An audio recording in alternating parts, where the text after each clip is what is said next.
Ei, gente, Desirê Cury aqui para mais um episódio do Além do Mais podcast. Hoje o ano está engrenando, né? 2024, e a gente vem falar de um tema preocupante e muito relevante hoje para a vida de todos nós, que é a saúde mental. Quem nunca sentiu aquela... Eu acho que a maioria, principalmente com o fomento das redes sociais, aquela ânsia de ter a coisa. Eu preciso, tá sempre um buraco dentro da gente, a gente tem que tapar o tempo inteiro, aquele materialismo latente. E a gente olha para filhos e, né, imagina os netos, o que vai ser da gente nesse paradoxo? Hoje a gente tem facilidade, a gente pode ter tudo e o mundo está adoecendo. E é esse hoje o tema do nosso. A gente vai além. Saúde mental e tudo que cerca, né? Que faz parte desse ecossistema da saúde mental. Não é isso, Mariana? É isso aí, é isso aí. Fala, turma, Mariana aqui na área, para começar mais um Além do Mais, com esse tema que para mim é muito caro e eu estou muito curioso, de verdade, para poder ouvir o que o nosso especialista tem para poder falar. Para falar, então, sobre esse tema que a Desirê trouxe, nós convidamos o Dr. Alexander Moreira Almeida, que é um médico, psiquiatra, professor, escritor, autor de muitos artigos científicos e de livros, além de ser notório pesquisador. Ele graduou-se em medicina na UFJF, Universidade aqui de Juiz de Fora, fez residência médica e doutorado em psiquiatria na USP e realizou seu pós-doutorado em psiquiatria na Universidade de Duke, nos Estados Unidos. De volta ao Brasil, coordenou o Núcleo de Estudo de Problemas Espirituais e Religiosos da USP, fundado por ele em 2000, junto com outros psiquiatras. Atualmente é professor na Faculdade de Medicina da UFJF, onde fundou e dirige, desde 2006, um núcleo de pesquisas em espiritualidade e saúde. Você já pode ter visto ele, né, Desirê? Na capa da revista Super Interessante, no Globo Repórter ou no programa da Fátima Bernardes, mas hoje ele está aqui conosco, para nosso orgulho. Seja muito bem-vindo, Dr. Alexander. Muito bem, é um prazer estar aqui com você, Mariana, Desirê. Seja muito bem-vindo. É uma alegria muito grande mesmo e poder compartilhar com vocês, né, um pouco do que a gente tem visto, nossa prática clínica, nossa prática científica de estudos, sobre como a gente pode ajudar, fomentar o bem-estar, a saúde mental e o desabrochar pleno dos potenciais de cada um de nós. E ele dá orgulho pra gente, né? Quando você vê o nome lá, Alexander Moreira Almeida, você fala, nossa, é Juiz de Fora exportando talento, né? A gente tem contado que várias pessoas que a gente fica vendo, né, Desirê, que mudam o mundo de alguma forma e nasceram aqui na nossa cidade. E aí muitas vezes a gente fala, qual que é o propósito desse podcast? É mostrar que a nossa cidade, nossa região tem muito a oferecer. Vai Ela já além. oferece... Vai além, obrigado, vai além. E você, Alexander, é um exemplo disso. Afinal de contas, você foi além e fundou um departamento diferente na uma das maiores, se não for a maior, universidade do Brasil, que é a USP. Você inovou isso lá, depois inovou aqui, que também é uma das grandes universidades do Brasil, que é a UFJF, trazendo um tema que pode ser muitas vezes espinhoso ali para a saúde, que é a saúde e espiritualidade, né? Acho que começando... Eu acho que a gente tem que voltar pouquinho antes. Eu tô indo lá na frente. Cara, todo mundo guarda o último golinho pro final, né? Boa. Você quer entrar com isso? Não, vamos deixar pro final. Acho que a gente tem Se que você pensar... tá aí, você vai ver essas questões, vai ver lá no final. Eu acho que a gente tem que pensar nesse momento macro. Perfeito. Como está a saúde mental no mundo? Boa. Então, esse é um ponto muito interessante, porque por muitos séculos e milênios, o desafio da humanidade era sobreviver. A gente morria, as crianças, a mortalidade infantil, quase metade das crianças morriam antes de chegar a 1 ano de idade, né? A expectativa média de vida era coisa de 20, 30 anos. E ao longo dos séculos, especialmente nos últimos 3 séculos, a gente conseguiu, com avanços da medicina, da saúde pública, etc., para a gente triplicar a nossa expectativa de vida, diminuir muito a mortalidade infantil, diminuiu muito no mundo como um todo a fome, as condições. Claro, temos muitos problemas, mas a gente melhorou muito. Isso foi muito bom. A partir disso, a gente começa a avaliar outros aspectos também muito relevantes. e que ficam cada vez mais claros, especialmente a qualidade de vida, a saúde mental e etc. E o que nós estamos vendo é, nas últimas décadas, especialmente entre os mais jovens, há alguns estudos muito interessantes mostrando nos últimos 10, 15 anos, uma queda muito grande na saúde mental, especialmente dos jovens, especialmente quadros de depressão, ansiedade, automutilação, uso de drogas, outras substâncias e suicídio. Então é um problema que tem crescido e tem cada vez mais chamado a atenção e necessidade de tomar atitudes concretas a esse respeito. Você acha que assim, a facilidade, porque como eu falei, hoje muitas famílias não têm mais tempo ou não conseguem administrar o tempo e acaba suprindo essa lacuna, esse gap, facilitando a vida dos filhos. Isso tem a ver, é um reflexo? Então, há uma série de hipóteses, claro, para explicar onde está a origem deste problema. Até porque a gente teve nas últimas décadas muitas mudanças sociais em todos os níveis, né? Desde o padrão educacional, a estrutura das famílias, redes, internet, muitas mudanças em todos os níveis, né? Mas algumas coisas que parecem que chamam muito a atenção. É natural, por exemplo, que nós, pais e educadores, queiramos proteger os nossos filhos, os nossos educandos, etc. Então é natural que a gente queira fazer isso. Só que tem um problema que quando a gente começa a proteger demais, a gente não permite que eles adquiram as habilidades necessárias para enfrentar os problemas. Inclusive a própria autoestima. Há estudos mostrando que a autoestima não se adquire de você falar, você é bacana, você é inteligente, você é bonito. Se o próprio jovem sabe que aquilo ali, ele não fez nada por merecer, ele não fez nada para mostrar um bom desempenho efetivo. Eu costumo brincar com um exemplo concreto, por exemplo, meus filhos, às vezes em várias competições, em escola, outras coisas, aquelas que todo mundo ganha a medalha. Ele pegava aquela medalha e guardava na gaveta e nunca mais mexia. Mas o meu filho foi bicampeão no Juiz Forano de Beyblade. Beyblade era um peãozinho, não sei se vocês sabem. Ele foi bicampeão. Ele tinha um orgulho, até hoje ele tem a plaquinha dele, porque foi a única medalha que ele realmente conquistou. Então, ou seja, havia um senso de merecimento e de empenho nesse sentido. O que eu quero dizer com tudo isso?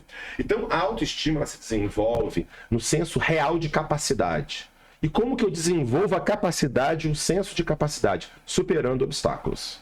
Quando eu supero um obstáculo, eu adquiro um nível de habilidade e resiliência que me torna capaz de superar um obstáculo um pouco maior.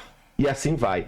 Então, o aumento de resiliência, muitos estudos mostrando isso, ele é feito quando a pessoa ela depara com desafios que ela precisa se movimentar e desafiada para poder superar, mas é claro, ela recebe apoio e tem condições dessa superação. E aí ela vai avançando. E quando a gente começa a proteger demais e evitando que a pessoa passe por esses desafios, às vezes eu digo o seguinte, eu quero dar para os meus filhos tudo aquilo que eu queria e não consegui. Só que às vezes a gente esquece que eu consegui me tornar quem eu me tornei justamente porque eu não consegui tudo aquilo que eu queria daquela forma. Né? Então a gente esquece um pouco isso. Então esse eu acho que é um dos grandes problemas que nós temos na atualidade. Tem uma linha de raciocínio que fala assim, até pegando essa questão da saúde mental com a informação.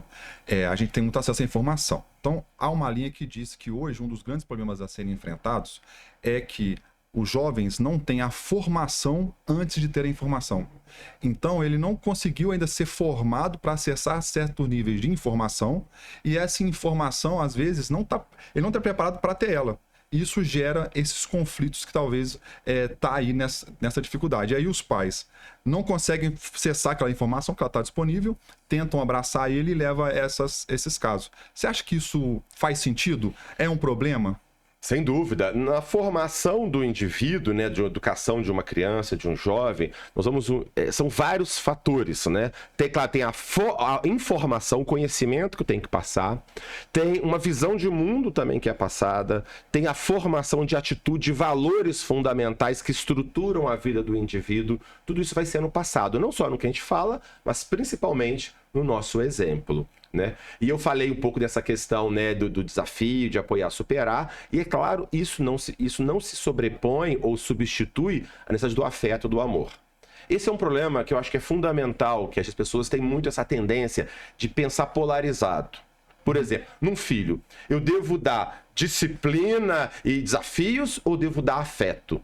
E frequentemente as pessoas ficam polarizadas e brigando. Quase todas as polarizações pode é assim. As duas polarizações têm parcela de verdade, elas estão vendo uma parcela da realidade e não se elas estão certas. Qual o problema? Elas generalizam dessa parcela para toda a realidade. Qualquer teoria assim, você vai pegar a teoria marxista, a teoria da genética, qualquer teoria que você imaginar, ela tem uma parcela da verdade. Mas quando você acha que dali extrapola tudo, é o problema. Então, o que eu quero dizer? Por exemplo, tem um estudo muito interessante da Universidade de Harvard, o professor Tyler VanderWeele, um dos maiores nomes no mundo em saúde pública no mundo. Inclusive, já te trouxemos aqui em Juiz de Fora, na Universidade Federal de Juiz de Fora, no CONUPS, no congresso que a gente organiza aqui. Ele tem um estudo muito interessante com mais de 5.000 adolescentes seguidos por vários anos. E avaliaram o tipo de educação que os pais davam para eles. Postura. Avaliando disciplina e avaliando afeto.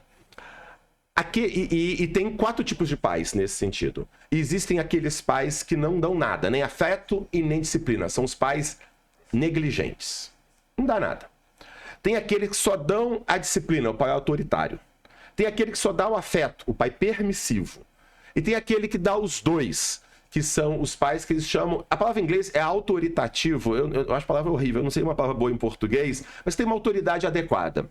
E muito interessante que eles foram avaliar níveis de depressão, níveis de ansiedade e vários fatores nesses jovens ao longo dos anos. E o que se encontrou? Dentro do óbvio. O mais baixo, aquele dos pais negligentes, que não davam nada. O melhor, o pai que dava os dois, disciplina e afeto. E no meio, o que tinha só disciplina e só tinha afeto. Então, às vezes, a gente fica enfatizando, às vezes, uma geração nossa anterior enfatizava demais a disciplina. Às vezes, hoje, se enfatiza, às vezes, um afeto no sentido mais de permissividade. E aí também vai para o outro lado. Precisamos de unir esses dois aspectos. Então, nós temos, sim, que dar a instrução, temos que dar o afeto, temos que dar a formação individual, os valores fundamentais. A sensação que eu tenho é que está todo mundo muito perdido. As pessoas estão tendo dificuldade de encontrar o próprio propósito delas. O que eu quero? O que eu acho que aí é nesse 50% para lá e 50% para cá. O que eu quero que vai me fazer feliz e me dar o sustento de acordo com o que realmente meu coração, a minha alma precisa. Você acha que essa dificuldade, como é que as pessoas estão encarando isso? Elas estão buscando tratamentos mais amplos? Eu ia falar holístico, mas não é a palavra ideal. Ele me mata se eu falar holístico. Não, você foi entendido holístico como abrangente, integral, como eu concordo nesse sentido. Você falou de uma questão fundamental, o sentido existencial. O famoso, o que eu estou fazendo aqui? A gente brinca que hoje em dia, todo mundo está na correria. Você pergunta, correria para onde? Às vezes correria para o precipício, ou correria desnorteado, né? Então, a ideia do sentido existencial é fundamental. Só que tem um problema, a gente vive algumas décadas com algumas filosofias que pregam que a vida não tem sentido nenhum mesmo. E aí nós vamos discutir isso um pouco mais para frente, fruto até de uma visão mais materialista da vida, que nós somos apenas fruto do acaso, apenas moléculas, nada tem sentido, nada tem propósito.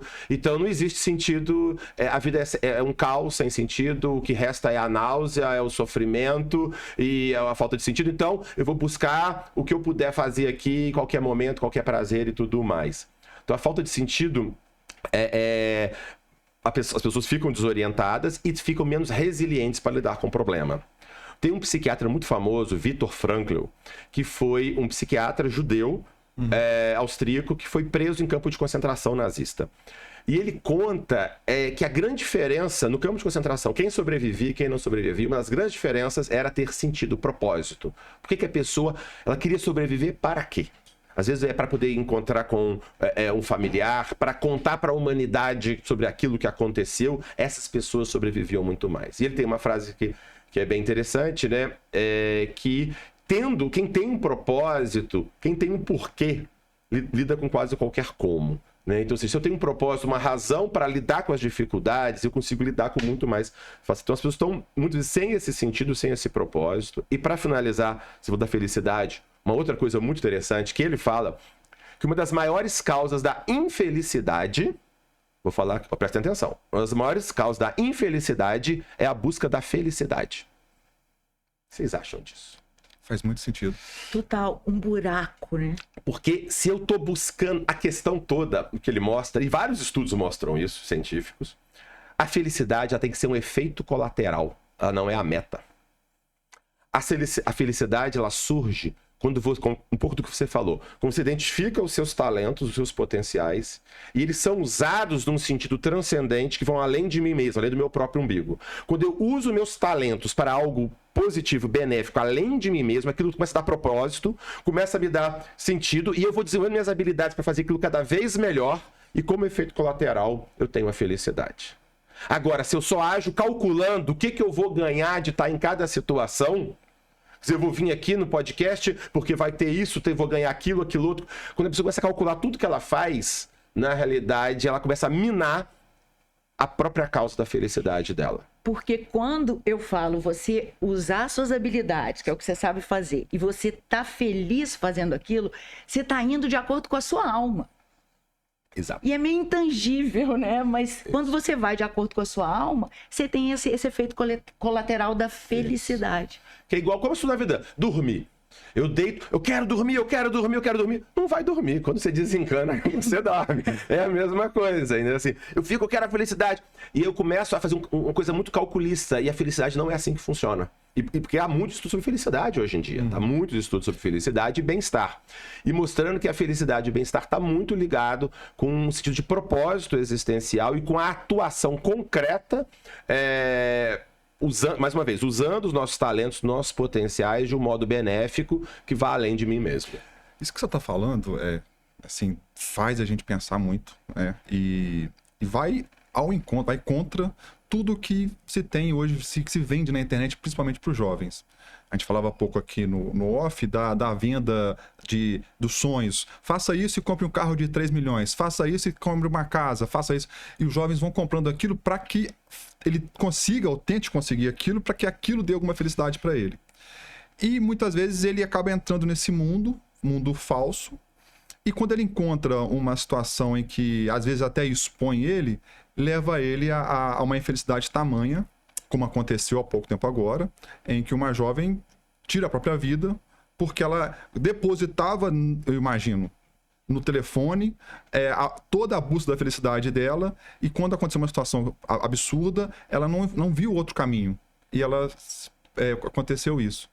Como a gente consegue, assim, você é pai, eu sou pai, ela é mãe, como os pais nesse mundo podem atuar para tentar mitigar esse efeito, fazer com que os filhos se tornem fortes ou se abdiquem daquilo? Como que a gente faz? O que você sugere para isso? Então, esse é um tema... O grande desafio, né? A gente sempre brinca, né? Ser pai não vem com manual de instrução, né? A gente vai acertando e errando, mas tentando, né, dar o melhor que a gente consegue, tentar entender. Tem alguns pontos. Tem um psicólogo social, Jonathan Haidt, tem feito muitos trabalhos muito interessantes recentemente, e tentando entender a piora muito grande da saúde mental dos jovens nos 10 anos, tá certo? E ele associa, várias pesquisas ele associa, primeiro, piorando muito 2014 para cá. E uma das coisas que aconteceu em 2014 foi a explosão das redes sociais com a câmera frontal de iPhone. As pessoas começaram a passar uma quantidade enorme de horas na rede social. E isso tem duplo efeito deletério.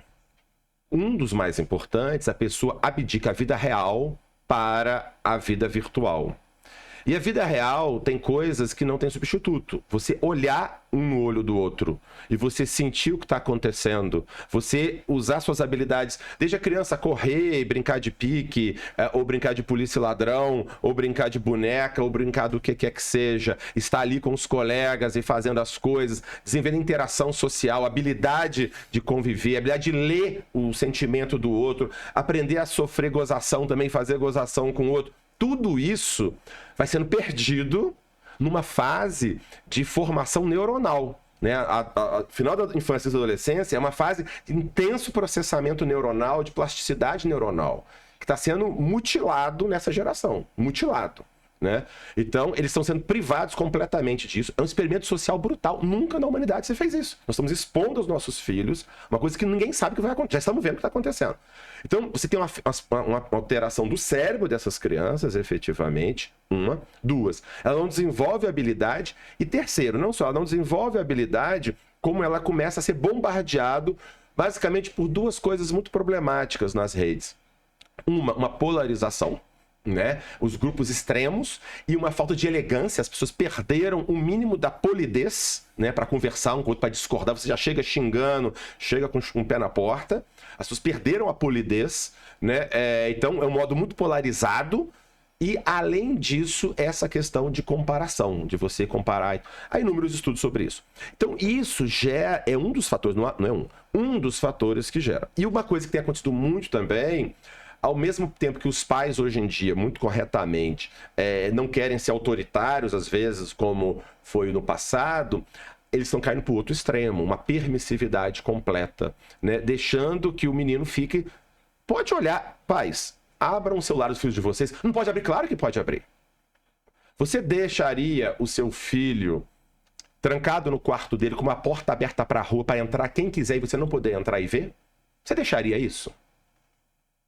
O celular é exatamente isso. É exatamente isso. É uma porta aberta para a rua que entra quem quer. E os pais estão perdendo o monitoramento. E os pais estão deixando isso acontecer. Porque dizer a liberdade do filho... 12 anos, como assim tem liberdade de tudo? Claro que não tem. Ele tem pai porque ele não tem capacidade de dar conta da vida dele. Bom, abra e só veja quantas horas por dia o seu filho está no celular. Você vê que mole dá 6 horas. Mole. 6 horas. Você imagina 6 horas trancado ali. Mais tempo que fica na escola, né? E aí os pais começam a permitir isso. Permitem que o filho não vá almoçar com a família, ele fica trancado no quarto. Os pais levam a comida para o filho no quarto, né? E coisas que o valem. Ou seja... A ideia de ser, eu falo, mas ele fica madrugada. A gente vê demais. O menino fica madrugada no computador ou no celular e acaba não podendo acordar para ir para a escola. Aí fala, eu falo para ele desligar, mas ele não desliga. Gente, mas quem que são os pais na casa? No fundo, a família tem que ter, claro, um espaço de diálogo, mas tem as pessoas que gerenciam essa casa, devem ser os pais. Né? Então é preciso que as crianças têm que ter essas diretrizes, essas balizas, porque justamente ela é criança, ela não tem capacidade ainda de entender as consequências de tudo. E alguém tem que mostrar qual que é a baliza para elas. Então os pais, muitas vezes, eles estão permitindo que os filhos, sem ter capacidade, façam escolhas que eles não têm capacidade de fazer e se expondo a coisas que eles não têm capacidade de lidar. E aí o efeito começa a dar. Então esse é um problema. Então eu acho que a gente tem que reassumir o papel de pai. Né? Pai e mãe, né? Naturalmente, nossos papéis de responsável por aquela pessoa, pela educação daquela pessoa, né? Então, e eles não têm capacidade ainda. Alguém tem que mostrar a diretriz disso. Ao mesmo tempo, com afeto, né? Você tem que ter o afeto, você tem que abraçar, beijar, um afeto verdadeiro. Porque também dá trabalho. As duas coisas dão trabalho. Disciplinar dá trabalho. E dar afeto de verdade, parar o que você está fazendo, você poder estar ali junto, você ficar monitorando às vezes o celular, a gente estava até conversando aqui antes, né? O meu menino, que agora já é adulto, mas quando ele começou, eu botei o celular, botei um programa de controle parental, ele ficou furioso e tentava dar um tombo, e assim, mas é assim que funciona. E hoje em dia ele entende perfeitamente e agradece por isso que aconteceu, né? Inclusive, esse meu menino era muito engraçado, ele estava na casa de uns amigos, ele voltou, tinha uns 10 anos de idade, ele voltou em casa horrorizado, falou, pai, você não acredita. Eu falei, o quê? Na casa do fulano? Ele que manda nos pais. E o diagnóstico era perfeito. Era exatamente isso. Exatamente isso. Né? Então, assim, a criança tem muito isso. Ela reclama muito, mas no fundo ela introjeta a coisa de um modo geral e vai valendo. Então, eu acho que criança ama limite. A criança. Ela fica pedindo, ela fica testando e vê se vai, né? Agora, é muito fácil também, aí tá o problema. Às vezes eu tô muito atarefado com outras coisas. Esse é um outro aspecto também da própria vida. Claro, a gente tem trabalho, a gente tem dificuldades, mas tem que ver também, quer dizer, mas eu tenho que fazer o máximo para poder dar para os meus filhos. Tem que ir pra Disney. Não precisa ir pra Disney. Eu nunca fui pra Disney quando eu era criança. Eu viagem pro exterior mesmo, eu tinha 30 anos de idade, paguei do meu bolso. O que os pais têm que dar para o filho é educação moral, educação intelectual e condições de vida. O resto, o filho vai atrás. Eu não usava tênis de marca, eu não ia para Disney, não tinha nada disso. E isso não me tornou pior. Muito pelo contrário. né? Então, às vezes, os pais abdicam o tempo de estar com os filhos, supostamente em nome dos filhos, para deixar uma herança. A herança que os pais têm que deixar, e que meus pais deixaram para mim, estão vivos ainda, mas e que eu orgulho e agradeço, educação moral e intelectual. É isso que tem que ser dado. Eu costumo falar, quando eu tô com pais assim, eu converso com eles e a gente vai... Aí eu pergunto pra ele qual que é a lembrança que ele tem do pai, que acha que foi construtiva pra ele. Geralmente é uma lembrança de alguma coisa que o pai restringiu. Aí eu falo de uma minha. Eu, num bairro muito pobre, trabalhava de manhã, estudava no colégio lá do bairro de noite, e aí quando eu saía do colégio, isso aconteceu durante toda a minha formação até o 3º ano. Eu saía do colégio, parava na esquina.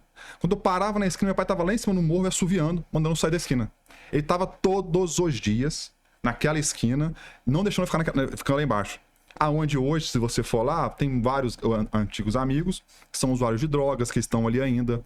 Então, parte do cara que eu me tornei, ou aonde eu estou indo e que eu posso ter hoje, tá na restrição que meu pai colocou de eu não poder fazer aquilo. E eu ficava pé da vida. Aquilo era assim um insulto pra mim. Eu trabalhava o dia todo, eu não dependia dele. Eu já tinha estudado e não podia ficar na esquina ali com os meus amigos, supostos amigos. E obedecia, né? Tinha que subir. É limite. Tinha que subir, senão o bicho pegava. Você falou Mas essa restrição, só para concluir, eu faço essa questão, Desirê, com essas pessoas. Então, se você olhou pro pai e falou, pensa você, pai, qual é a memória que você tem de construtiva que seu pai teve ou sua mãe teve com você? Provavelmente vai ser uma memória de alguma coisa que ela restringiu e te tornou melhor. Você sabe que eu tenho que sacanear ele, né? Eu não aguento passar um programa sem sacanear ele. Agora virou pesquisador. Agora Sempre fui. Autoria própria vai ser o nome dele. Aprendizado da vida, isso é muito importante. Tá maluco, né? Uma coisa só, eu gosto muito, eu, né, como clínico, psiquiatra, com meus pacientes, psicoterapia, eu adoro usar ditados populares. Ditado popular é a destilação da sabedoria que as pessoas foram tendo ao longo do tempo. Claro, nem todos os ditados são bons, mas a grande maioria são verdades universais, né? Então existe uma sabedoria popular, uma compreensão da realidade, que não só os cientistas que têm. Às vezes os cientistas ficam cegos, os cientistas só olham um detalhe da realidade. E às vezes aquela pessoa analfabeta vai ter uma leitura de realidade muito mais completa do que o cientista com pós-doutorado. O famoso, a observação, né? A observação é tudo. Você falou ali atrás que hoje o jovem está nesse mundo paralelo. O real e o virtual. E normalmente o virtual, eles criam uma persona, um avatar, né? Lá pode tudo, quer tudo, cria todo esse dilema na cabeça. Há sinais que as crianças ou adolescentes deem que os pais têm que ficar atentos? Então, só para colocar também por outro lado, eu não estou aqui para satanizar as redes sociais. Nós estamos aqui numa rede social, né? Então, assim, claro. não é isso. Aliás, a gente vive disso, pelo amor de Deus. Não, de forma nenhuma. Mas a questão toda é aprender a usar. Porque, como tudo na vida, filho da sabedoria popular, a gente foi aprendendo ao longo dos séculos e milênios a lidar com as coisas da vida. E rede social, internet, começou a ter 10, 20 anos, as pessoas estão aprendendo a lidar. Aprendendo com muita dor. Porque vão fazer coisas erradas, vai dar consequências graves, e aos poucos as pessoas começam a aprender. Então a questão é o uso racional. Então, por exemplo, criança pequena não tem que usar celular, é simples assim. Não tem, mas o seu amigo tem. Como dizia minha mãe, eu não sou mãe do fulano nem do Beltrano, eu sou mãe do Alexander. E eu ficava furioso com isso, mas é óbvio que isso é correto, né? Assim, então, a desculpa de toda criança, mas toda mamãe deixa, todo pai deixa, vocês são malvados, vocês não me amam e tal. Tá, tudo bem, mas é isso aí. Então, primeiro, criança muito pequena não precisa ter, obviamente.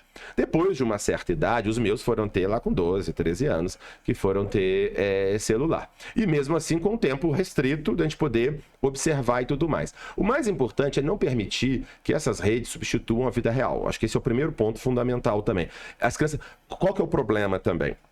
É que as redes, a gente sabe, são feitas para viciar as pessoas. Né? Elas são feitas para chamar atenção o tempo todo. Bom, tem aquele documentário Dilema das Redes, que ficou muito famoso na Netflix, que mostra isso com muita clareza. É feito para viciar.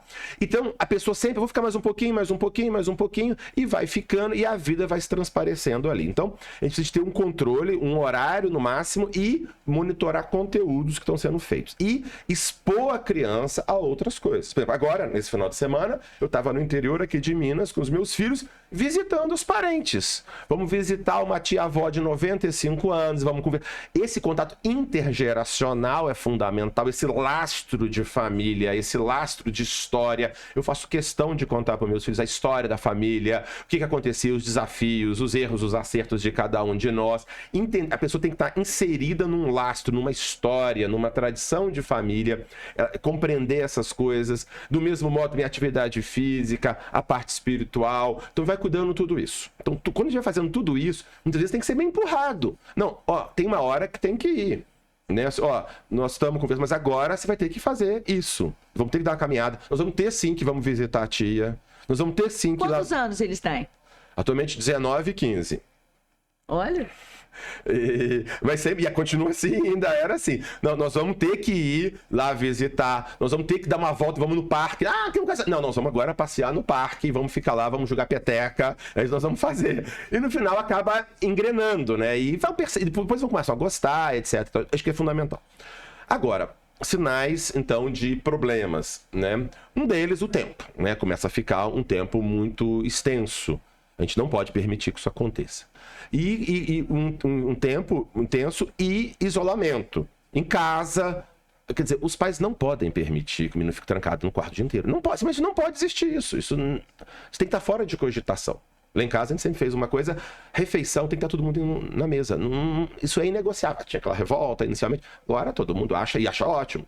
Mas não tem isso. Só outro exemplo, esse mesmo grupo de Harvard que eu contei mostrou que os jovens que quando, na infância, tinham pelo menos uma refeição por dia em casa, usavam menos drogas, tinham menos depressão na vida adulta. É o afeto. É isso. Não, tem o afeto, mas também tem a hora de você conhecer o que está acontecendo no dia a dia do fulano. Como é que foi lá? Do meu amigo, porque não sei o que lá. E você vai ouvir, e você vai moderando as informações, você conta, você ajuda eles a interpretar de outra forma. Então, uma coisa simples. Uma refeição por dia em casa, todo mundo junto. Então, essas coisas vão ajudando. Então, se a criança ou adolescente começa a ficar muito isolado, começa a ficar muito tempo ali, começa a, às vezes, diminuir o autocuidado também, né? Desde higiene, banho, né, e tudo mais, começa a diminuir o interesse por outras coisas, começa, às vezes, a ficar mais irritado e agressivo, né? Essa é outra coisa também. A gente precisa de ajudar os jovens a burilar e moderar a sua expressão social. Quer dizer, hoje em dia, infelizmente, os pais estão tolerando falas dos filhos e atitudes que são totalmente intoleráveis. Isso não pode acontecer, né? Quer dizer, você vai ouvir e tem que ser um momento que tem uma linha que ele não pode cruzar. Como tudo na vida.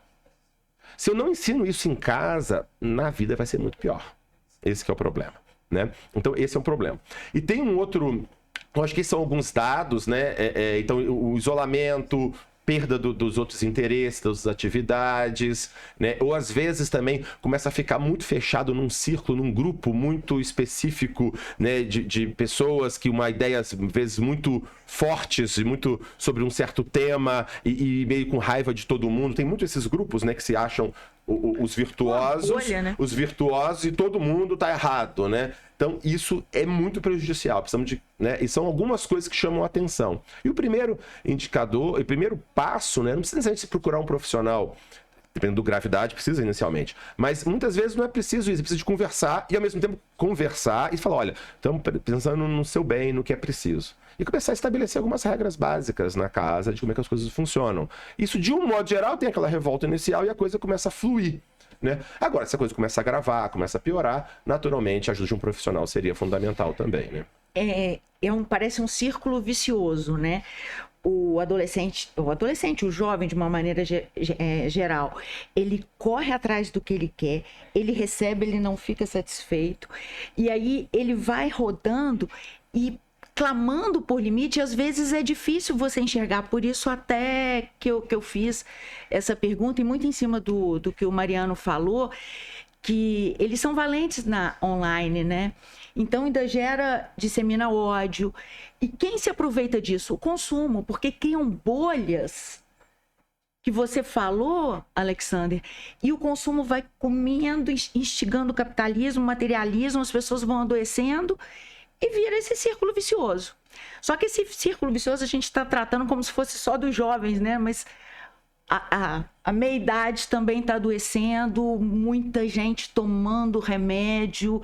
Burnout, eu nunca tinha ouvido tanto burnout na vida. Há pouco tempo atrás, a gente não tinha também, não sei se tem a ver com a pós-pandemia, estresse, ansiedade, pânico. Como tudo isso está acontecendo, Alexander? Há uma luz no fim do túnel? Nossa. Sem dúvida, não tenho dúvida. Eu sou muito otimista. A gente vê isso na vida real. É possível...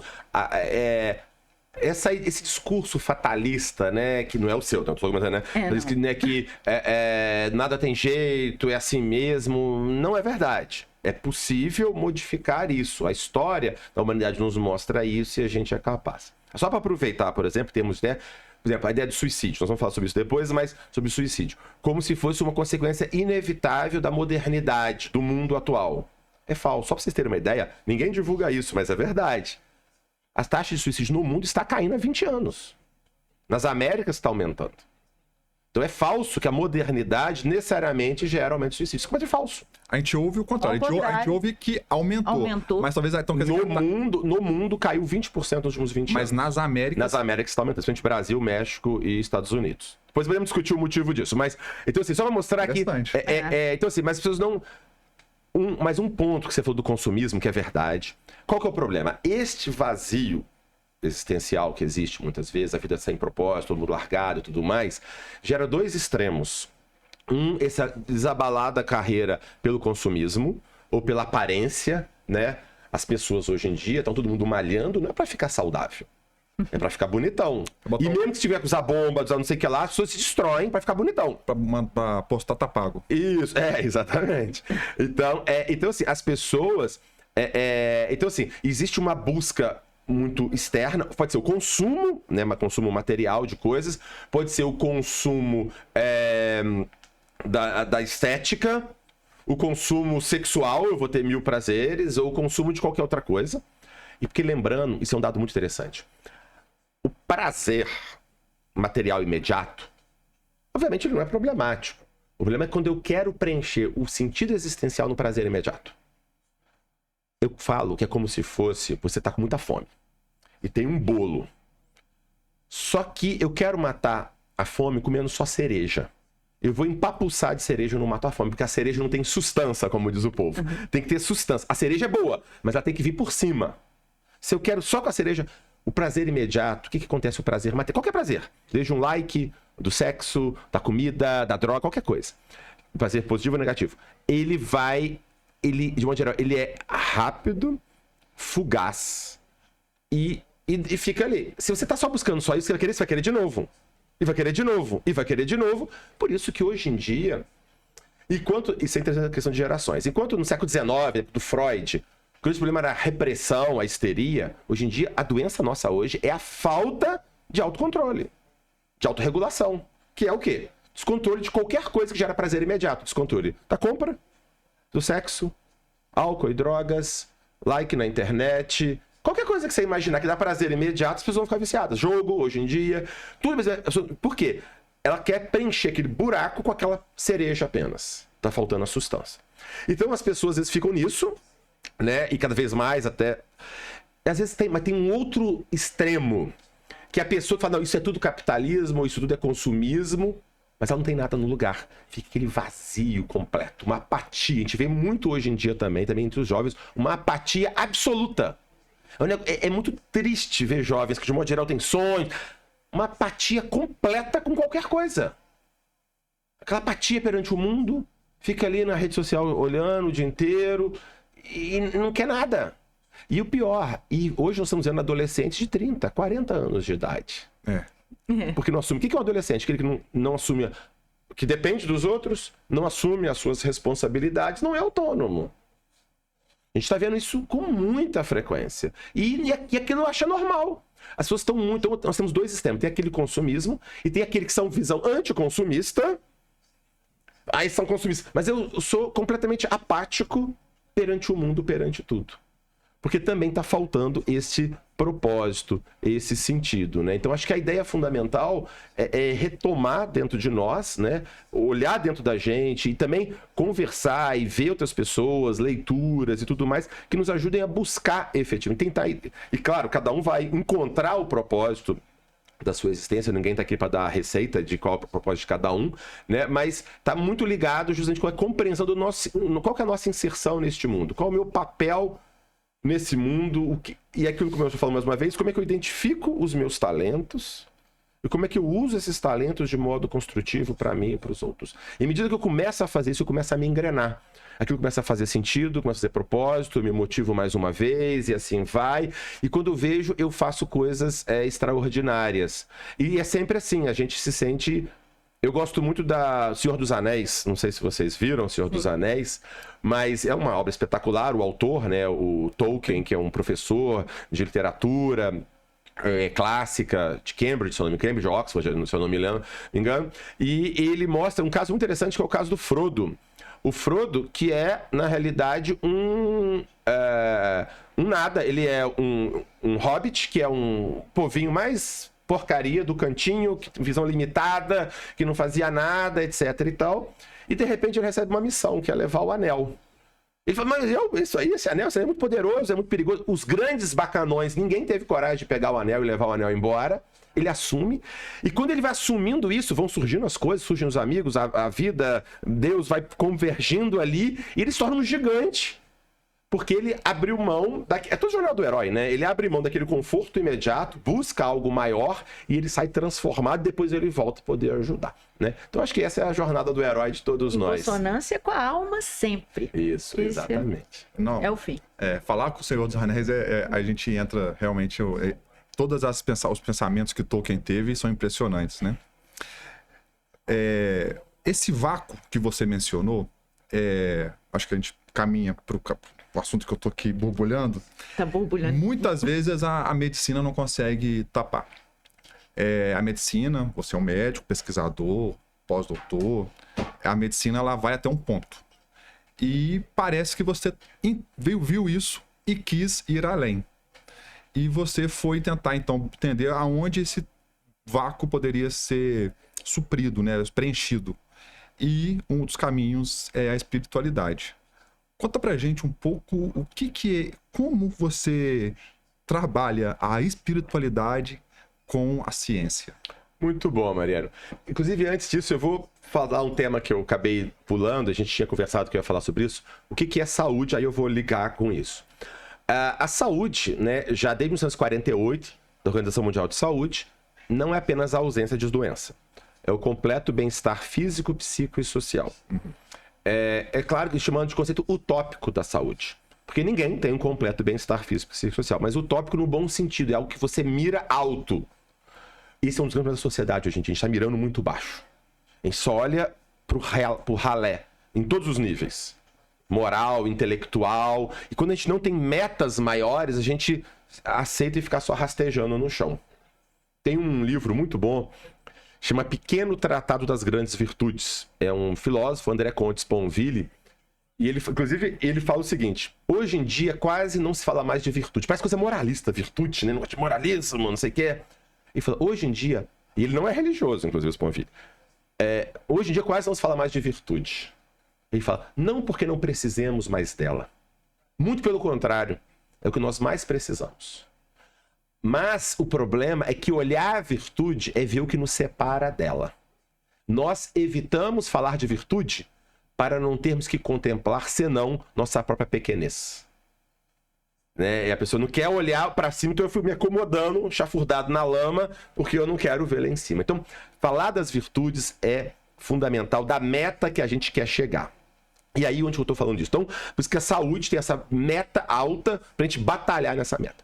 E por incrível que pareça, o Conselho da OMS, Organização Mundial de Saúde Mental, tem menos de 10 anos. É muito recente. E ele diz basicamente que a saúde mental é um estado de bem-estar. Aí vem as partes importantes, em que cada um realiza o seu próprio potencial. Realiza o seu próprio potencial, é capaz de lidar com o estresse normal da vida, e consegue colaborar de modo frutífero para a sua comunidade. Então, eu vou pegar esses 3 aspectos. Bom, o bem-estar, já falamos. Então, não é só não tá mal, tá bem. Isso é fundamental. Segundo, então, realiza o próprio potencial. Às vezes fala, o que tem de mais nessa vida? Tem de mais, às vezes tem de menos, na realidade. A gente não está desenvolvendo tudo que nós estamos destinados a ser. E hoje é um problema muito sério hoje em dia. Fala assim, eu tenho que me assumir como eu sou. Assumir como eu sou é me acomodar no estado que eu estou. Eu costumo brincar, usar uma metáfora, caroço de manga. Eu adoro manga, mangobá, tá na época, inclusive, agora, né? O que é um caroço de manga se assumir? É ficar caroço a vida inteira? Ou o caroço, para germinar, ele tem que morrer para dar origem, ele tem que sair dali e ir para sujeira, para o esterco, para o chão, para o escuro, para poder germinar e virar uma árvore, uma mangueira, uma árvore frondosa, grande, bonita e que dá frutos. Então, ela realizar todo o potencial dela. Então, às vezes, a gente se acomoda em ser o caroço de manga. E o é interessante, cada um é caroço de alguma coisa. Um é de manga, o outro é de girassol, o outro é de milho, mas cada um tem que ser aquilo que está destinado a ser. A gente perdeu muito isso. A gente está muito olhando para baixo. A gente não está olhando, como se dizia o grego telos, para onde eu tenho que ir, a minha direção. Então, realiza o próprio potencial. Outro, capaz de lidar com o estresse normal da vida. Ou seja, resiliência. Não tem jeito. Hoje em dia, um dos grandes problemas da sociedade, hoje em dia, do aumento da saúde, do problema da saúde mental, é a perda da resiliência. Porque nós temos, na realidade, hoje em dia, muitas vezes, muitos dos problemas anteriores foram muito sanados. Em grande parte. Mas a resiliência... Nós temos família, quantos filhos de jovem de classe média que tem tudo em casa, entre aspas, e a saúde mental está péssima. Porque qual que é o nosso problema? Como nós conversamos antes. Eu quero dar tudo para ele e não permito que ele ande com os próprios pés. Ele não adquire habilidade para nada. Para nada. E qual que é a solução quando a criança está meio doente ou os jovens, o problema? Dobra a aposta, protege cada vez mais. Não pode ser exposto a desafios, não pode ser nada, porque vai traumatizar, porque não sei o que lá. Você protege cada... É como se fosse uma criança que está começando a aprender a andar. Você tem medo dela cair, porque ela pode cair e machucar. Então, dá um andador. No andador é perigoso, ela pode cair. Aí você bota na cadeira de roda. Não, depois bota na cama. Cada vez mais você vai protegendo e vai atrofiando a musculatura, os nervos, até que não consegue fazer mais nada. Achando que estou protegendo. Então, muito cuidado. É preciso realmente ajudar as pessoas a enfrentar. As pessoas têm que ser expostas ao estresse normal da vida, com apoio, com ajuda, mas para perceber o senso de competência. Né? Eu adquiro... Porque quando a coisa é muito fácil, tudo perde a graça. Qualquer videogame, gente. Existe algum videogame que você já começa com um avião mais poderoso, mais fera? O seu avião mais furreca no começo, não tem nada, não é verdade? Mas a regra é clara. Você tem que fazer assim, se você errar, você tem que fazer assim. Aí você vai ganhando à medida que você vai fazendo. E a criança fica viciada naquilo, porque aquilo gera desafio. Então, capacidade, desenvolver o próprio potencial, ser capaz de lidar com o estresse normal da vida e contribuir para a comunidade. Esse senso de pertencimento e de gratidão que temos que ter. Nós temos muito hoje um senso de ingratidão terrível por tudo. Ingratidão ao nosso país, ingratidão aos nossos familiares, ingratidão à nossa história, ingratidão a tudo que a gente tem. Será que só ganhei coisa ruim na vida? Claro, teve problemas, ninguém está discutindo isso. E o pior é que isso é patológico, porque nós sabemos que a gratidão ela é um fator de saúde mental. Tem muitos estudos sobre isso atualmente. Então você ensina a pessoa a ser ingrata, a ver problemas o tempo todo, problema na sua família, problema no que você vivenciou. Você é sempre uma raiva e de jogar fora aquilo tudo. E não se sente obrigado a atualmente dar a sua contribuição nesse processo. Não contribuição teórica, mas contribuição na prática. Só para finalizar, eu estou acabando de ler até o Irmãos Karamazov, do Dostoiévski. Foi até um desafio que o meu filho fez para mim. De repente, ler junto agora nas férias. E o Dostoiévski fala uma parte muito interessante. Tem muitas pessoas também que amam a humanidade e odeiam o seu próximo. É muito fácil amar as baleias, a tartaruga, o povo que está sofrendo em tal lugar, lá longe, ou o povo abstrato, um grupo oprimido. Claro que a gente tem que cuidar de tudo isso, não estou discutindo isso. Mas que adianta eu amar todo mundo lá fora, mas eu não consigo conviver com a minha mãe, com meu pai, com meu vizinho, com meu colega. Ah, porque ele é chato, porque ele é barulhento, porque ele é bolsonarista, porque ele é lulista, porque ele ronca, porque ele não sei o que lá. Então, esse é o desafio nosso. Como que no mundo real, concreto, à minha volta, eu posso ser um elemento de equilíbrio e colaboração. E aí ele tem que começar com ele mesmo. Exatamente. Pode Aí, seguir. então, assim, eu fiz só esse preâmbulo geral da saúde mental, que é saúde mental. Então, é isso, então, o bem-estar. O que eu ia dizer, te interrompendo, é só porque isso é tudo, né? Isso é tudo.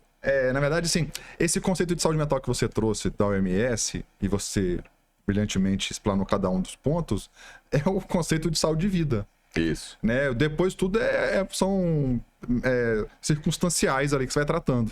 E o pior é que, às vezes, a cultura atual, mesmo a mais moderna, mais intelectual, vai contra tudo isso.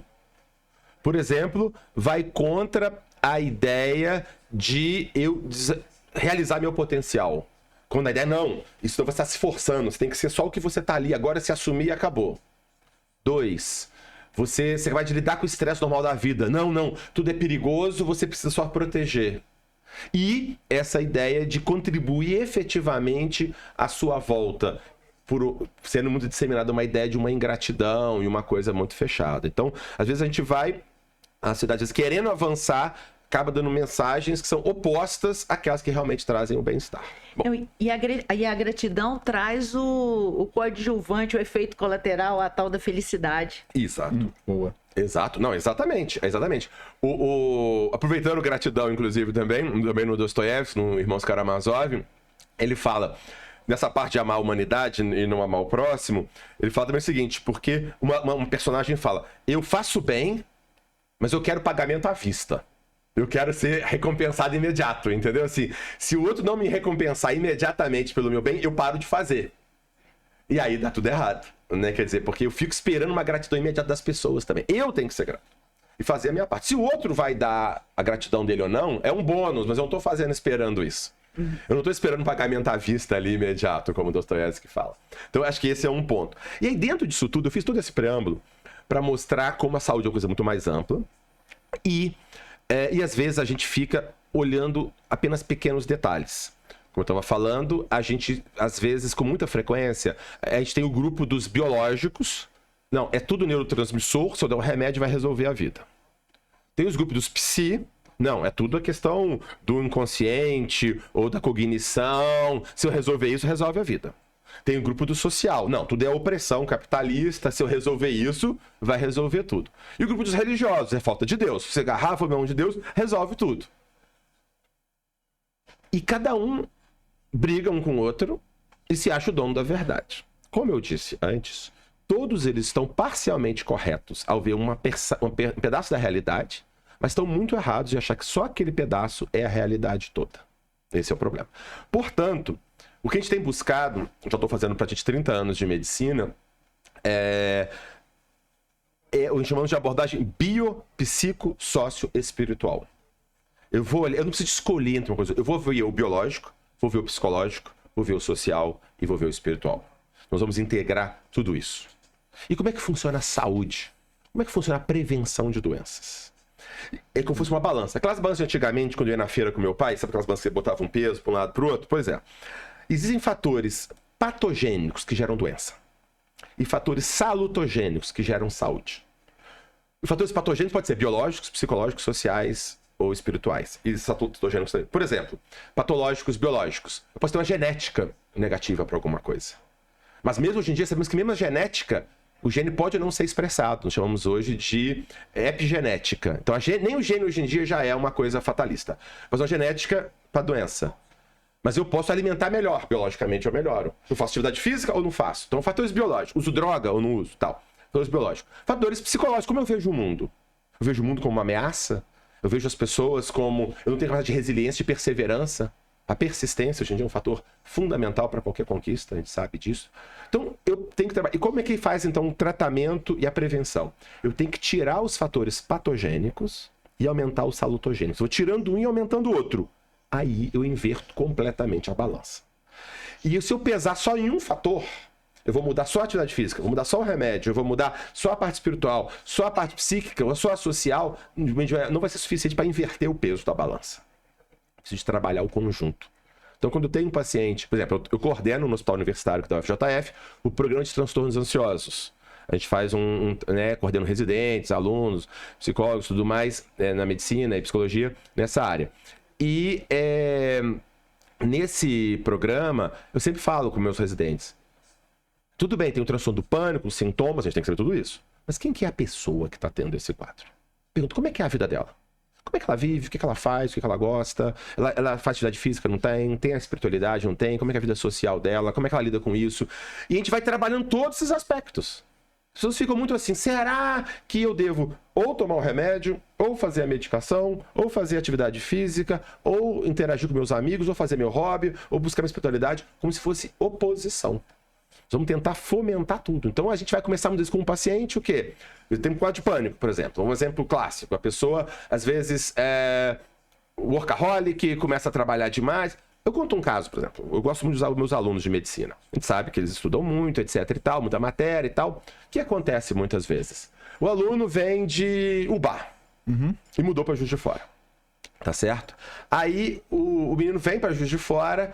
E aí, com o tempo, ele está tendo que estudar muito. Antes ele ia sempre para lá, para o bar, no final de semana, agora está estudando muito. Aí ele parou de ir para o bar para ver a família. Aí com isso ele perde um pouco o laço com a família e com os amigos. Ele gostava de atividade física, aí ele para a atividade física porque ele está muito cansado, tem que estudar. Ele gostava de tocar violão, aí ele para de tocar violão também porque está meio sem tempo. Ele ia no grupo de jovem dele, da igreja dele, ele para também de ir. Mas como ninguém é de ferro, no final do dia ele tá meio cansado, ele fica lá no celular, lá mexendo e tudo mais, até tarde não dorme direito. Depois, e no final de semana, como ninguém é de ferro, ele vai querer encher a cara. Vai dar ruim. Ele tá tirando todos os fatores salutogênicos e botando fatores patogênicos. Ele tá tirando a atividade física, tirando o lazer, tirando o convívio, tirando a espiritualidade, tirando tudo. E aí, obviamente... vai dar errado. Então o que a gente tem que fazer é reconfigurar tudo isso depois de novo. Então, no paciente com transtorno pânico, por exemplo, numa situação dessa, eu vou começar a trabalhar desde a atividade física, se ele começou a retomar a atividade física. 2, se ele... obrigado. Se ele retomou a atividade física, se ele... administração do tempo, ele consegue fazer uma agenda, um horário de estudo adequado, porque é típico também, né? Quando você está estudando, você fica preocupado, chateado que você devia estar fazendo outra coisa. Quando fala outra coisa, você está culpado, devia estar estudando. Não, você vai ter o seu horário, administração do tempo. Você vai ter o seu horário, depois regula o sono com higiene do sono, começa a atividade física, volta a atividade espiritual dele, volta o lazer, e a coisa e claro, mais vezes a medicação, a terapia e tudo mais. O paciente não só... Isso que é muito bacana. A medicina, assim... Eu tenho que... eu sou suspeito, né? Eu adoro a medicina e adoro a psiquiatria. Porque é muito estimulante, é muito tocante ver uma pessoa que estava destruída e ela sai muito melhor do que ela entrou. Antes de ter o problema. Quer dizer, o paciente sai muito melhor... Ele sai muito melhor do que antes do pânico, entendeu? Por exemplo. Ele sai muito mais amadurecido, com muito mais recursos, com muito mais capacidade de vivenciar a vida e de desabrochar. E acompanhar isso não tem preço, né? De novo, quer dizer, a felicidade vem a partir disso, de você ver que aquilo está acontecendo na vida das pessoas, né? Então, essa compreensão global que eu acho que é fundamental, que a gente não pode jamais perder. Quero ir para a espiritualidade. Quero que você me explica então eu vou puxar. Como é que tá isso aí? Mente e cérebro. O cérebro fez a mente. Cérebro e espírito. Mente fez... o espírito. Oh, meu Deus. É só para não dar uma conotação religiosa, né? Mas relação mente-cérebro. Não vamos falar de vocês, vamos pegar os dois, então. Então, vamos lá. Espiritualidade. Basicamente... ao longo da história da humanidade, a humanidade sempre teve uma espiritualidade. Nós definimos espiritualidade, há várias discussões sobre isso, mas espiritualidade nós definimos como a nossa relação com uma dimensão transcendente da realidade, que é considerada sagrada, a realidade última. O que eu quero dizer com isso? Se eu vou pegar qualquer tradição espiritual, cristã, islâmica, judaica, budista, hinduísta, Yanomami no Brasil, qualquer um que você quiser, todos vão falar que existe uma dimensão que vai além desse mundo que a gente vive. Uma dimensão transcendente.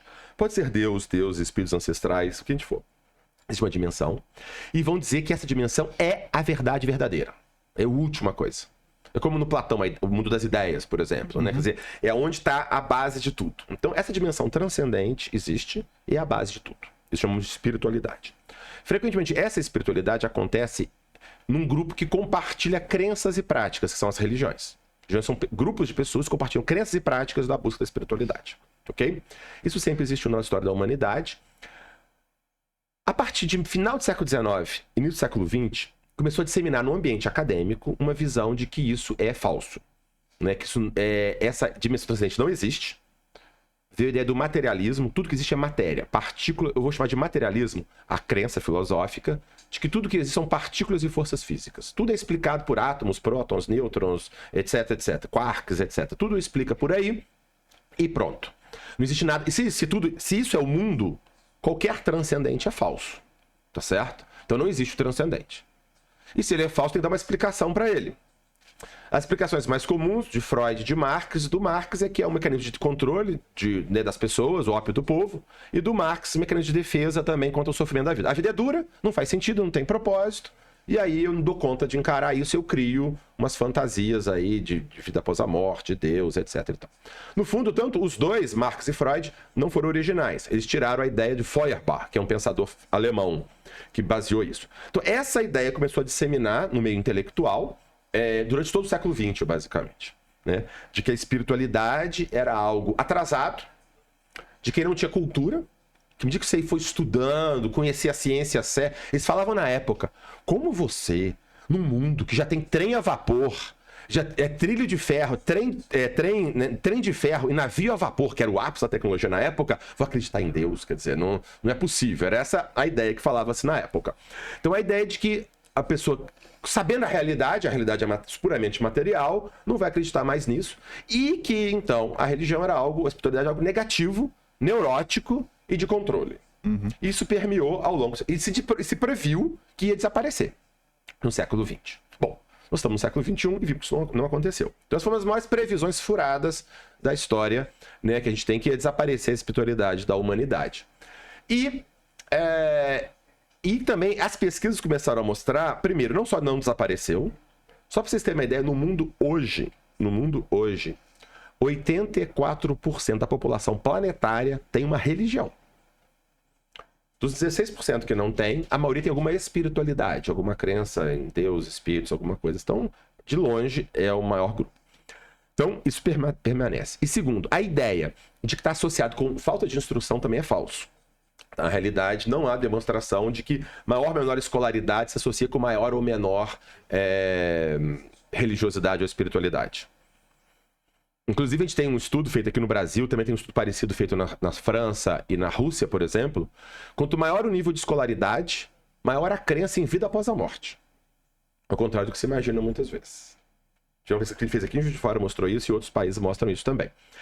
Bom, então isso não tem a ver com ignorância. Segundo, outro dado muito interessante também, de que a espiritualidade, de um modo geral, está associada com melhor saúde física e mental. Ao contrário do que se falava também.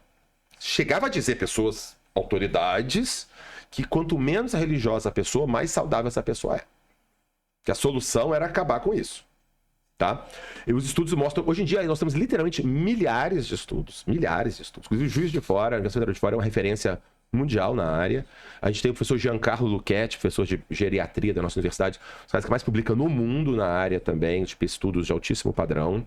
Então a gente tem muitos estudos de muito boa qualidade, mostrando que de um modo geral, vou dar já o panorama, de um modo geral, maior nível de envolvimento religioso ou espiritual está associado com menor mortalidade geral, morre menos. Menor mortalidade por suicídio, menos depressão ou recuperação mais rápida de depressão, menos problemas com álcool ou outras drogas, recuperação mais rápida de problemas com álcool e outras drogas, e melhor qualidade de vida e bem-estar. Então, na média, é claro que ao lado negro, como diz Darth Vader, tem o lado negro da força também. Mas, de um modo geral, é isso. Então, tanto é que hoje em dia nós temos inúmeras associações médicas nesse sentido. Por exemplo, eu participo até hoje da Associação Mundial de Psiquiatria, tem uma sessão que eu presidi por um tempo sobre espiritualidade e psiquiatria. Nós fundamos na Associação Brasileira de Psiquiatria uma seção de espiritualidade e psiquiatria. E temos diretrizes orientando os médicos a abordar a espiritualidade de seus pacientes. Então, isso hoje em dia já é bem estabelecido. Tá certo? E aí vem um outro aspecto. Então, as crenças e práticas religiosas têm um impacto muito, de um modo geral, positivo na saúde, não necessariamente, mas pode ter, de um modo geral, positivo. Mas aí vem uma outra questão mais importante, que vem o que Desirê comentou. A espiritualidade, ela, de modo geral, fala dessa dimensão transcendente. A pergunta é, essa dimensão transcendente existe ou é só uma fantasia criada? Porque as crenças espirituais, ao contrário do que se imagina, elas não surgem apenas porque eu tenho medo de morrer e fantasio isso. Não há relação. Os estudos, de modo geral, mostram que não é bem isso. Elas surgem a partir de experiências. Eu tô morrendo e aí eu vejo a minha avó vindo me buscar e eu conto isso para as pessoas. A pessoa tem uma experiência fora do corpo, uma experiência de quase morte. A pessoa tem uma visão de um parente que já morreu. A pessoa começa a ter alegadas lembranças de vidas passadas. Essas coisas geram essas crenças nas pessoas. Mas a pergunta é, essas vivências são alucinações ou são verdadeiras? Em última análise, eu como ser humano, foi o que a Desirê perguntou. O que eu penso? Eu, Alexander, que penso, que sinto, tenho desejos e tudo mais. Eu sou fruto apenas da neuroquímica do meu cérebro, dos neurônios, ou eu sou algo além disso? Essa é a grande questão. Paro aqui ou continuo? Vocês querem fazer algum comentário? Até aqui quer fazer algum comentário antes de eu avançar? Quero. Deixa eu tomar água meu primeiro. Deus, quando ele fala isso, eu tenho tomar água medo primeiro. do que fizer. Liga o cronômetro. Cara, Já falei demais, que eu empolgo, eu sou professor, né? Eu empolgo pra falar, né, Tem gente? coisas que vocês convidados, né? Um convidado do seu tamanho, assim, fala que a gente tem que parar pelo menos pra tomar um gole d'água. Pra falar, pra gente tentar Porque entender. a gente tava assim, né? E, cara... Eu gosto de falar de mim, porque falando de mim, eu tenho propriedade de falar de mim. E eu, né, não devo nada pra ninguém. Mesmo. É eu comigo mesmo. Eu acho que acreditar no transcendente, em Deus, é muito bom. É muito bom. Eu quero muito fazer isso, então eu busco o tempo inteiro fazer isso. Porém, também não sendo hipócrita e sendo muito realista, se você me questiona da convicção da existência de um mundo transcendental, de um mundo espiritual, eu não posso te falar que eu tenho essa consciência, eu tenho essa certeza absoluta. Talvez muitas pessoas não têm coragem de falar isso, eu tenho. Né? Eu posso ser, por exemplo, sou cristão, acredito em todas as mensagens de Jesus e no que ele indicou para que a gente siga como caminho. Mas isso para mim é como um caminho de vida. Mas você fala comigo, Mariano, você tem certeza de um mundo espiritual? Um mundo que está escrito no Livro dos Espíritos, de Allan Kardec? Aí eu falo, não, mas eu quero acreditar. Porque eu acho que tem muito a ver. A gente vai andar um pouco mais aqui. Eu acho que tem várias respostas do que você falou lá atrás. Por exemplo, a gente tem que passar por provações e que está dentro da ideia espiritual de desenvolvimento. Então eu quero acreditar e pesquiso para tanto, mas eu tenho dificuldade de dar certeza. E a própria busca pela certeza, muitas vezes, ela leva a mais incertezas, que é o que você falou. Como que a ciência, o que você trouxe como ciência pode ajudar uma pessoa como eu, que quer acreditar, que acha que é importante, mas não tem convicção? Muito bem. Juntando tudo isso... Desirê, você quer falar alguma coisa? Não, mandei. Eu pensei que se ele tá nesse monólogo, ele nem é o convidado. Não, tá ótimo. Acho que a ideia é compartilhar. A ideia como é que eu consigo... Ele quer fazer uma consulta. Quando você lê o Livro dos Espíritos, tinha perguntas que Allan Kardec fazia para os espíritos, que eram perguntas simples. Isso. Aí ele tomava uma resposta. Aí quando você ia ver outra pergunta, ele tinha que escrever um texto. Ele tinha que construir para ele tentar alcançar. Então a ideia de eu tentar falar de mim e construir é tentar alcançar uma resposta que me satisfaça. Então, muito bem. Então, essa noção de transcendente, de uma dimensão espiritual, uma vida espiritual, está em todas as tradições espirituais. Né? Jesus fala muito disso, né? Da noção de uma vida futura. Jesus fala muito disso, né? Quer dizer, a própria mensagem de Jesus... muitos colocam, né? Que é uma das... muitos colocam que Jesus trouxe várias inovações. Jesus, como ele disse, ele não veio destruir a lei, mas dar cumprimento, né? Mas ele veio avançar um pouco mais, né? Então, algumas coisas que ele traz com mais clareza em relação ao que existia antes, na tradição judaica, né? Era uma noção mais clara de uma vida futura, de que existia alguma coisa além. Sim. Ele enfatiza muito a ideia do amor, né? Do amor ao próximo. Uma das coisas que e outra coisa que é revolucionária nele também, nesse sentido, é a ênfase na humildade, né? Quer dizer, a ênfase na humildade. Ele, né, como sendo o máximo, foi humilhado, e mesmo disso, isso não o desonrou. Isso é uma mudança... A gente não tem ideia como é radical essa mudança de ideia. E também a ideia de amar os inimigos, era uma coisa... Segundo vários autores, nunca ninguém tinha proposto isso. A ideia, claramente, de amar os inimigos. E a ideia também muito radical de que todo mundo é dotado de uma dignidade intrínseca. Todo ser humano, ele expande, né, a ideia do próximo para qualquer ser humano. Né? Isso é algo muito... Por sinal, aproveitando, fazendo um jabazinho aqui, não meu, mas de um livro que eu... extraordinário, chama Domínio. O livro se chama Domínio, do historiador Tom Holland, um historiador inglês. Inclusive, um historiador que era agnóstico, estudava muito literatura clássica, história dos gregos, romanos, etc. Tal. E aos poucos ele foi vendo o quanto, basicamente, os valores que a gente tem, os valores de igualdade das pessoas, de dignidade intrínseca dos indivíduos, de humildade, de compaixão com o fraco, o que a nossa civilização tem disso é da mensagem cristã, basicamente. Esse livro é espetacular. O livro está sendo muito sucesso internacional, chama Domínio, Tom Holland. Tom Holland é o autor do Homem-Aranha, mas não é o mesmo cara. O nome é o mesmo, mas não. Quando eu tava lá em casa lendo o livro, meus meninos falaram, é do Homem-Aranha? Eu falei, não é. Moleque é bom. Não é o ator do Homem-Aranha, não, mas... Pegando os ganchos só rapidamente de um livro, eu ouvi um audiolivro ontem, numa viagem, que era o livro de um brasiliense, um professor espírita, não sei quem que é o nome dele, esqueci agora, que era O que Jesus Faria. E aí ele conta nesse audiolivro uma situação e depois traz várias pessoas para você se encaixar ali. É assim, não é transformador, é uma loucura se você se colocar para fazer o que Jesus faria na sua vida. Você teria que mudar totalmente. Tem um livro clássico também de um pastor, acho que americano, do final do século XIX, chama Em Seus Passos, o que Jesus faria. Vale muito a pena esse livro também, é muito legal. Muito legal. Bom, mas voltando, o que eu quero dizer tudo é o seguinte. Todas as tradições espirituais vão falar de uma dimensão espiritual, vão falar desse mundo espiritual e tudo mais e tal. E dali vem o sentido último das coisas. Aproveitando de mais uma vez o Dostoiévski no Irmãos Karamazov, tem uma frase famosíssima, a frase mais famosa do livro, na realidade, quando o Ivan Karamazov, um dos irmãos Karamazov, fala que se Deus e a imortalidade não existem, não existe virtude, tudo é permitido. Essa é uma frase forte dele, uma frase muito famosa da literatura, porque se você for parar para pensar mesmo, se tudo é fruto casual de átomos, do acaso, etc e tal, por que eu devo fazer algo? Não existe um devo fazer algo. Por que eu devo abrir mão do meu bem-estar para poder te ajudar?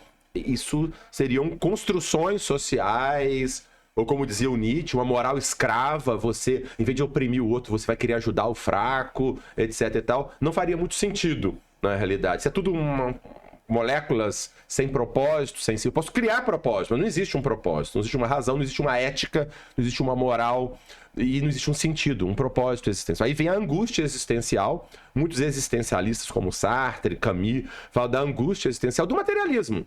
Mas existem os existencialistas que têm uma visão transcendente, como eu falei, o Viktor Frankl, o Karl Jaspers e outros. Bom, tudo isso está baseado, então, nessa ideia de que existe uma transcendência, uma sobrevivência, de certa forma. Também essa ideia de sobrevivência da alma, da consciência ou da mente após a morte, também está permeando todas as tradições espirituais, praticamente. Todas praticamente falam disso. Mas aí vem, é uma esperança apenas, ou um auto-engano, ou será que é uma realidade? Né? Então tem várias questões a respeito do que a ciência tem a ver para isso. E aí, essa é uma área que a gente tem estudado bastante. Na realidade, a gente acabou de publicar um livro, que é esse aqui, que se chama Ciência da Vida Após a Morte. A gente publicou com dois colegas, uma psiquiatra, Mariana Costa, e um professor de filosofia, Humberto Schubert Coelho. Nesse livro, a gente revisa o que a literatura científica tem sobre este tema, que é tido normalmente como um tema puramente filosófico ou um tema puramente religioso. Nada contra ser filosófico ou religioso. Mas a questão é, será que a ciência tem como meter o bedelho aí também? Tem como fazer algo nesse sentido? E o que a gente mostra, é um livro muito curto, a gente fez um livro de apenas 100 páginas, Mas, por outro lado, tem 350 referências bibliográficas científicas ao fundo. Vou falar isso agora. 350 referências bibliográficas para quem quiser aprofundar. Perfeito. E esse livro a gente publicou pela principal editora científica do mundo, a Springer Nature. Publicamos em inglês inicialmente, saiu em português agora no meio do ano passado e está saindo agora em espanhol e em alemão. É uma quebra de paradigma. Isso, então. Qual que é a grande ideia? A ideia é que é paradigma em que sentido? Esse tema, que é de momento considerado importantíssimo, talvez a grande questão, né? Quer dizer, o que somos nós, né? Essa é a questão fundamental. O que somos nós? Eu sou fruto apenas dessa matéria transitória, eu sou algo além disso, tem um propósito maior ou não? Essa é talvez a maior pergunta que o ser humano possa se fazer. É uma questão filosófica, fundamental e religiosa, mas se ignora que a ciência pode trabalhar sobre isso. E, na realidade, o que a gente mostra nesse livro, que há pelo menos 150 anos de pesquisa acadêmica sobre o tema, científica. Muitas das melhores mentes filosóficas e científicas deste período se dedicaram ao tema. Só para a gente ter uma ideia, o casal Curie, Pierre Curie e Marie Curie, que são super famosos, Nobéis de Química e Física, estudaram o tema. Fundador da psicologia científica, William James, dedicou 20, 30 anos a esse tema. Então tem muito estudo interessante sobre o tema. Então o que a gente faz aí nesse livro é justamente revisar o que tem de evidência científica sobre o tema, o que tem de pesquisa sobre isso. Então foram muitos pesquisadores ao longo desse tempo, e nós também aqui na Federal de Juiz de Fora também pesquisamos esse tema aqui também. Basicamente, o que a gente vai mostrar é que esses estudos se dão em base em vários fenômenos, experiências espirituais, experiência de alegado contato com uma dimensão transcendente. E nos interessa cientificamente evidências que mostrariam que o eu, por exemplo, o Alexander, continuaria de alguma forma ativo, vivo. Vou resumir a conversa, basicamente seria o que chama de continuidade do caráter e da memória. Ou seja, será que quando o Mariano morrer, será que eu vou ter evidências de que a memória do Mariano e o caráter, o jeitão dele que você conhece tão bem, continua? É isso que é cientificamente assim que se busca, né? É uma coisa que é filosófica, teórica e passa para a prática. Eu tenho evidência disso ou não? E aí, se isso existe, essa memória, essa coisa, quando o cérebro não está funcionando quando ele morreu. E quais são as pesquisas? As pesquisas são experiências de quase morte, especialmente quando o coração para. O coração para, o cérebro para de funcionar em 20, 30 segundos. Se o cérebro para de funcionar, se ele estaria gerando a consciência, não pode a pessoa lembrar de nada. E há vários estudos que as pessoas lembram disso com bastante qualidade e tudo mais, quando o cérebro não está funcionando. Se a pessoa está consciente quando o cérebro não está funcionando, sugere que ela mente é algo além disso. E isso é o que as pessoas que vivenciam a EQM, inclusive é interessante. Ter EQM não tem relação com a religião da pessoa. Se ela tem religião, se ela não tem, se ela tem medo da morte, se ela não tem, se ela tem doença mental, se ela não tem. Nada disso tem relação, tem estudos mostrando isso. Acabamos de orientar um doutorado da Mona Lisa Silva aqui na Federal de Juiz de Fora, com mais de 200 casos de EQM, que a gente analisa tudo isso. E essas pessoas referem que essa vivência que eles tiveram foi a mais importante da vida delas, e aumenta muito a certeza de que existe uma vida após a morte, que ela é algo além do corpo. Então, primeiro a gente estuda a experiência de quase morte, depois a gente estuda experiências fora do corpo, também a pessoa alegadamente fora do corpo e consegue perceber coisas. A gente estuda alegadas vivências de visões e aparições, né, de pessoas falecidas trazendo informação. Claro, pode ser uma alucinação que a pessoa viu, etc e tal, mas quando a pessoa começa a trazer informações que a própria pessoa não sabe, e aí você começa a identificar isso. E vivências mediúnicas e alegadas memórias de vidas passadas. Então a gente revisa o que tem de literatura científica sobre o assunto, apresentamos para o leitor, levantamos as várias possíveis hipóteses explicativas e depois a gente discute, a gente conclui como autores que as evidências são muito convincentes e convergentes apontando para a sobrevivência da consciência. É claro que o leitor pode formar a sua própria opinião, a gente dá a nossa, a gente analisa e justifica por quê. Porque, de fato, quando eu fiz esse livro, quando nós fizemos esse livro, foi na época da pandemia.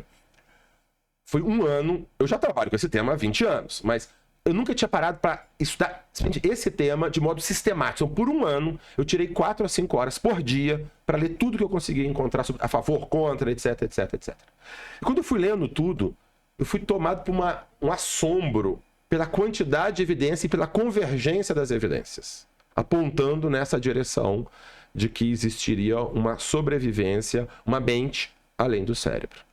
Então esse basicamente é o tema. Então eu recomendo, né, quem quiser aprofundar, porque a grande questão, o grande problema que eu acho que existe no ambiente acadêmico, no ambiente religioso, no ambiente leigo, na população geral, é que todo mundo discute o tema, mas não sabe que existe um corpo robusto de evidências a esse respeito, nem que seja a pessoa desqualificar ou não, mas ela precisa de tomar conhecimento. Não é possível discutir esse tema sem conhecer, pelo menos minimamente, o que 150 anos de pesquisas por dezenas de cientistas produziram.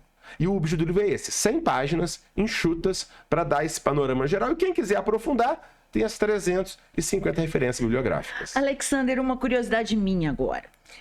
Você falou em vidas passadas. Eu queria que você fizesse um paralelo entre dois ícones, né? 2 psiquiatras, um precursor, Ian Stevenson, que fez essa pesquisa de uma maneira mais espontânea, orgânica, né? Indo atrás de pessoas que demonstravam. E o Brian Weiss fazendo por hipnose. Faz um paralelo para mim. Então, muito bem. Só para pessoas conhecerem, então, o Ian Stevenson, psiquiatra, professor titular de psiquiatria na Universidade da Virgínia, nos Estados Unidos, uma cidade muito importante nos Estados Unidos. E ele, nos anos 50 para 60, basicamente, do século passado, ele começou a estudar crianças. Ele é psiquiatra infantil, psiquiatra da infância, começou a estudar crianças que alegadamente lembravam de vidas passadas. Essas crianças falavam de vidas passadas e tal. Claro, como psiquiatra inteligente, pode ser alucinação, pode ser fantasia, criança fantasia um monte de coisa, tal. E começou a estudar. Ele foi para a Índia, ele viu alguns casos na Índia, ele foi para a Índia, americano, ele é canadense, morando nos Estados Unidos, foi para a Índia e começou a estudar os casos. E ele ficou bastante surpreendido com a qualidade dos casos, com o que as crianças falavam e trazendo informações que, a princípio, era muito difícil de explicar que elas tivessem obtido por meios normais. E não só. Essas crianças começaram a perceber, elas não só falavam que lembravam, como elas tinham traços de personalidade da alegada da vida passada e até fobias ligadas ao alegado modo de morte da vida passada. Eles identificavam, em muitos casos, essa alegada vida passada. E ele começou a estudar sobre isso e ele criou um campo de pesquisa na área. Ele documentou mais de 2.500 casos no mundo inteiro. Inclusive no Brasil, teve parceria com pesquisadores no Brasil, com o Hernani Guimarães Andrade e outros no Brasil, teve parcerias, inclusive aqui. E então ele publicou, então assim, ele trouxe realmente uma robustez científica para o tema, né? Inclusive quando ele faleceu, há uns 15 anos atrás, uma revista muito importante, a British Medical Journal, colocou assim, a qualidade metodológica dele, do trabalho que ele fez, tudo mais. Então ele é um pensador de altíssimo padrão, que estudou crianças que alegadamente e espontaneamente alegam nas vidas passadas. Assim que a criança começa a falar, ela começa a falar essas coisas e se estuda e tal. Isso está muito bem documentado, uma ciência de muito boa qualidade. E publicou academicamente, etc. E tal. O Brian Weiss, ele é um psiquiatra, mas ele fez, a princípio, em terapias de regressão. Fez hipnose nos pacientes e esses pacientes, alegadamente, lembravam de vidas passadas. O problema desse tipo de estudo é que, na realidade, não tem estudo, basicamente, né? Então, academicamente, praticamente não há estudos sobre regressão hipnótica a vidas passadas. Tá certo? Há poucos estudos acadêmicos. Uma grande diferença, eu acho que é essa. Enquanto o Stevenson tinha um rigor metodológico muito intenso, e focou nisso, o Brian Weiss estava mais interessado na eficácia terapêutica, na prática clínica, mas ele não fez nem estudos, até onde eu saiba. Eu não sou especialista em Brian Weiss, conheço muito mais o Ian Stevenson. Até onde eu sei, o Brian Weiss não fez estudos acadêmicos sobre a eficácia e sobre a veracidade desses relatos. E é muito difícil você verificar a veracidade das regressões de adulto, porque você não consegue controlar tudo que um adulto já viu ao longo da sua vida. É muito difícil, né? Então, esse é um dos problemas. E a gente falando em precursores e tal, a gente aqui é referência, né, Alexander? Um dos maiores congressos de medicina e espiritualidade, congresso internacional, indo para a 5ª edição. Fala um pouco pra gente do congresso. Então, nós temos o CONUPS, que é o Congresso Internacional de Ciência, Espiritualidade e Saúde. Já estamos na 5ª edição, em que nós procuramos congregar neste congresso os principais pesquisadores e clínicos na área de ciência, saúde e espiritualidade. E nós estamos reunindo ultimamente também pessoas da área de humanidades, além da área de saúde, ciências sociais aplicadas, etc. No último edição, nós tivemos participantes de mais de 80 cidades, de mais de 15 estados. Sempre trazemos uma referência internacional para poder falar, além de grandes nomes do Brasil. Uma oportunidade comunidade, também de pessoas que apresentam trabalhos, pôsteres e de intercâmbio. Há cursos, então, muito focado, primeiro, na aplicação da prática clínica.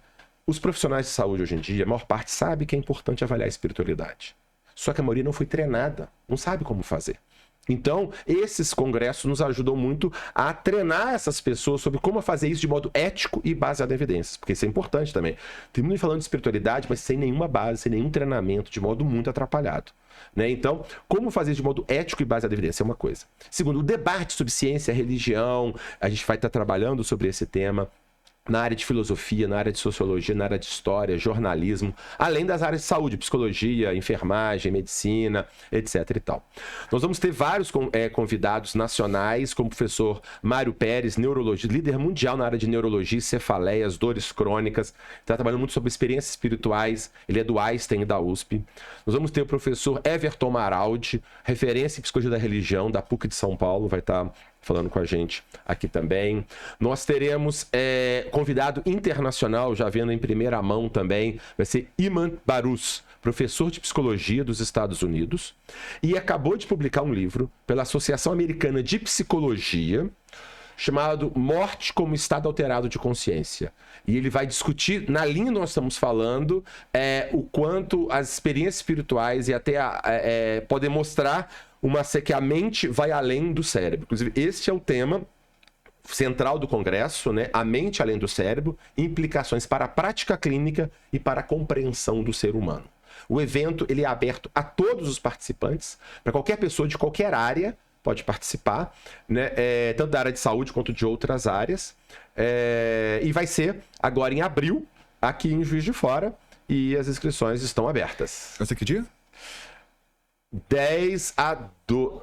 11, 12 e 13 de abril. Isso. Inclusive, a gente fazia 2 dias, quinta e sexta e sábado. A pedidos da último Conups, todo mundo pediu que 2 dias era muito pouco, tinha que ser 3 dias. Então, nós estamos ampliando para 3 dias o Conups. E eu digo, olha, quem vem sabe que é uma experiência única e extraordinária. Todo ano a gente traz alguns dos maiores nomes no mundo na área de espiritualidade. Nós trouxemos, por exemplo, o Ken Pargament, que é o maior nome da religião no mundo hoje. Quando ele veio num congresso, todos falam isso, e falou, eu nunca tive... Olha, o cara é velho de guerra, o cara está 40 anos no campo. Eu nunca tive num congresso em que sentia as pessoas tão envolvidas, um ambiente espiritual tão rico, eles ficam apaixonados de ver o Brasil, a riqueza e o envolvimento das pessoas. Então é uma experiência... Muitos perguntam, por que não tem online? Porque não é a mesma coisa. Não tem nenhuma comparação. O estar ali, o convívio. E estamos trazendo arte também. Nós vamos ter também a orquestra da Universidade Federal de Juiz de Fora tocando músicas na área de espiritualidade. O professor Rodolfo Valverde nos ajuda nisso. Então temos múltiplas oportunidades de intercâmbio, de interação. E outra coisa muito importante, são muitos clínicos, professores, líderes, pesquisadores e alunos de várias partes do Brasil que se sentem meio às vezes isolados. E fora do Brasil também tem uma chilena que veio nos 5. Aliás, uma coisa que eu queria te falar, me impressiona, porque a gente faz, né, a Andréia, que está à frente, inclusive, da organização do Congresso, é uma coisa que marcou muita gente, que quem vem uma vez não deixa de vir no próximo.